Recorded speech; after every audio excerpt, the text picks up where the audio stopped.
Hey, what's going on, guys? This is CJ. This is going to be a little bit of an update of what's going on. So first off, I have this metal over here that I finally cut. That's 3/16 steel or mild steel, I believe. I don't know all the technical terms, but that is going to be for the motor mounts and stuff. But also, I had to buy a pedal. Where is the pedal? All right, boom, pedal. Got the pedal. So this is from I think it was a 2002 CRV, and I believe that the Honda Civics are exactly the same pedal. So my idea here is that I want it to be over here, and I think that'll be the perfect spot. So what I did was I cut out this angle piece here that should sit like that, basically, or a little bit higher. And then this piece will have a bigger hole on it because that's the biggest bit I have at the moment. So I'll buy a bigger drill bit, and that'll sit kind of angled, and that way the pedal, instead of it sitting, because if it was sitting flat, I think it would be like too pushed out. So I kind of want it to be slightly leveled, and that's the plan. So I'm going to weld this to the firewall, and then weld that to that piece after everything's kind of like mocked out.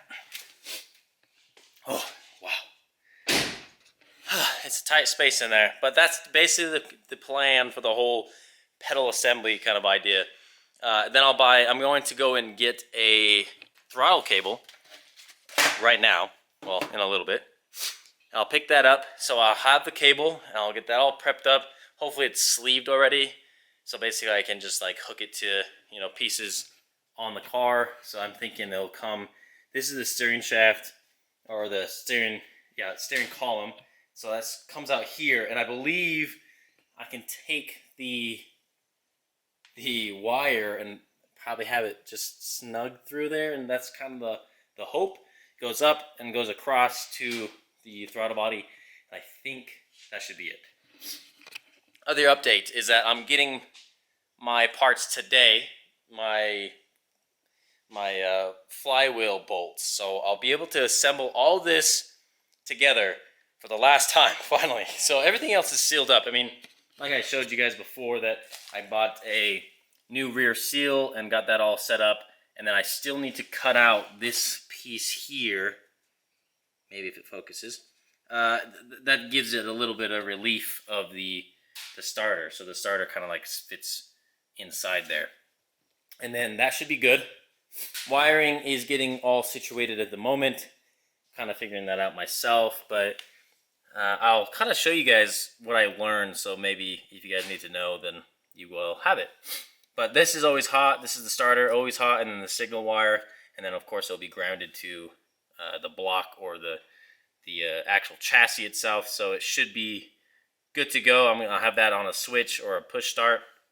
Getting this all cleaned up, ready to put the thermostat housing back together, and then I bought myself a radiator.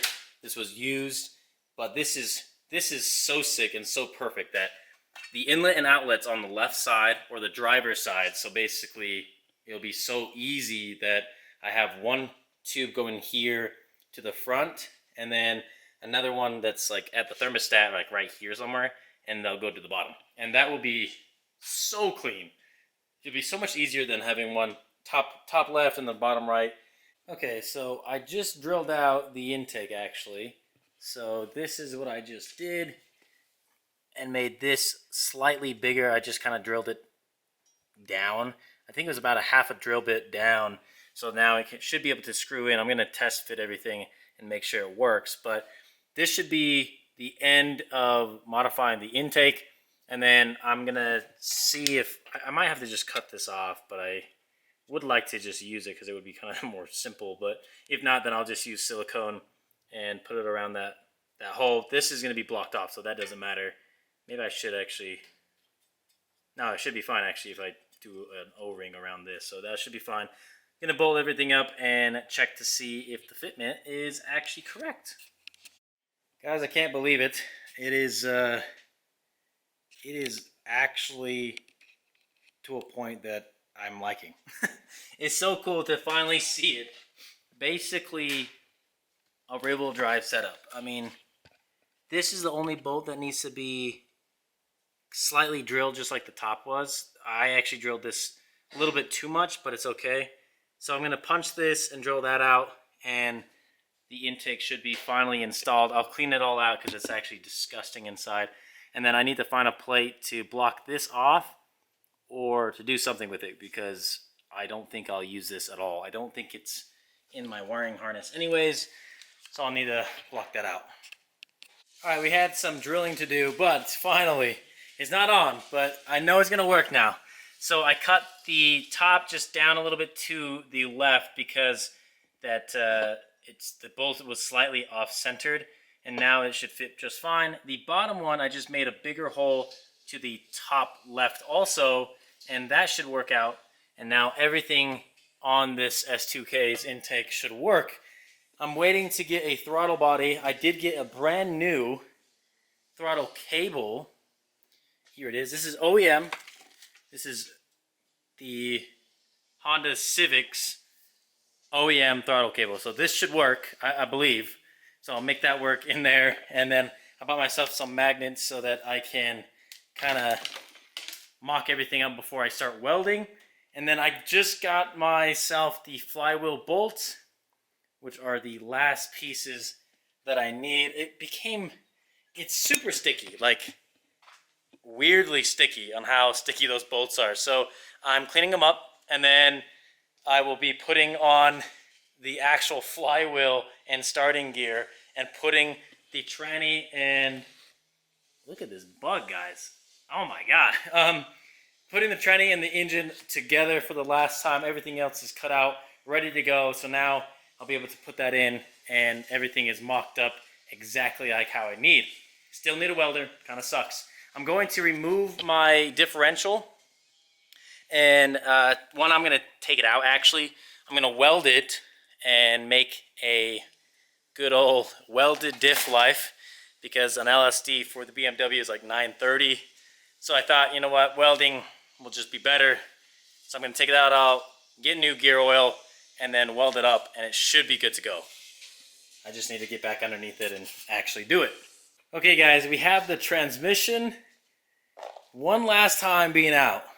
We just put the flywheel on, which was quite nerve-wracking in some ways, but it is all tightened up to 118 newton meters, which is OEM Honda spec, I guess. And I think it's weird. I mean, there's no dowel pins or anything. It's just all pressure to hold that thing together. 8 bolts, and it looks like we are good. We're going to put the pressure plate on in the clutch, and then finally finish off with putting the tranny back on. Tell me it don't look dorky. Look how dorky this is, guys. It sticks out so far. It's so funny. I've never really seen anything like that before, but it's all bolted on.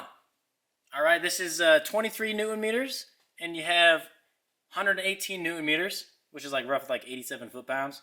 This is like my hand tight. I could literally do that by hand, which is crazy. I believe we got it centered. We don't have a tool or anything, so we're not really sure. We'll know for sure when we try to put the tranny on, bolt it all up, and I'll show you guys what that looks like. This is finally coming together. It's making me feel so much better. All the custom work and all the grinding and crying that you guys don't see on the screen, of course. It's going to be so sick. I'm so excited, so thrilled about it all. We are hot. It is hot outside. It's probably like 85 outside, 80. And I know some of you Florida and Arizona guys were like, that's easy. But I'm hot in the shop anyways. It's basically an oven in here. So now we're going to lift up the tranny, put it on, and finally get to see the whole thing assembled. So I know it doesn't look like it, but I cleaned the alternator. I used the plug, and I plugged it in, and it seems to work, but I'm not 100% sure. If you guys know that the K24 and the K20 alternator has different pinouts, let me know. I did clean up the housing, which looks absolutely amazing. And now the intake is all cleaned, and I mean, I would say ported, but it's not actually ported. It was just basically cleaned inside and out. I mean, I drilled inside with a wire brush, cleaned it all in the inside as well, and then cleaned up the threading of these guys. By the way, if you don't have an OBD2 Link LX, this is amazing. So awesome to do. So alternator's clean, intake's clean, housing's clean. I'm waiting on drill bits. I think I need a 5mm for this, and I'll drill into the head, and then I'll be able to actually thread it, and that will work on the side here. So that is coming up. I think I might keep the intake off until I situate that problem. Then, oh man, guys, I'm telling you, I can't find a welder for the life of me. So a professional welder. So I just did it myself. It is not pretty, but it holds, and I've hit it, and it works. And you know what? I'm gonna learn somehow. So what about today? You know. So I welded it up. That's the back plate for the pedal, and everything else mocks up pretty nicely. I am waiting. If I can get this out. I need to change the hole on the top just a little bit more. I'm going to drill it up just a little bit more, and then that way the pedal should sit up a little bit higher, and then I'll weld both of these nuts, or I mean the bolts, on the back of it so that I can just take it off and on. It'll be super simplistic because you cannot get to the bottom bolt without taking the whole plate off, and because it's going to be welded, you know. So I'm going to weld those, make that look perfect, and we are looking so good right now. Besides the welder for the aluminum pieces, which I've tried, but it can't. I mean, maybe I need argon. If you guys are a welder, the problem is that I have down here is that I don't have enough power to run my welder. I just ran it at 15 volts with the lights off, and that's how I got the 3/16 steel to actually melt or penetrate enough. So maybe if I have the lights out, and then maybe I try aluminum, maybe it'll work. But I was told to do 19 volts on the aluminum pieces, and you know, then again, I was just told to do 18 volts on the 3/16 still, and it seemed like it penetrated perfectly. I just had it too high of a feed, and I think it was making the puddle a little bit too much. So that's not that bad, honestly. I'll figure that out. Everything else is looking so good, guys. That's the big update. I've worked all day on this stuff. I'm going to work a little bit longer, maybe wait for the drill to be done charging, and cut those out a little bit more. So I'm going to end it here. By the way, the flywheel and everything's on. Like, that thing it's solid, and putting that together was not easy. So, oh, I need to work on the headers as well. So that'll be another video and whatnot. But I hope you guys enjoyed the video. If you did, hit that like button down below, subscribe for more, and I'll see you in the next E92 video.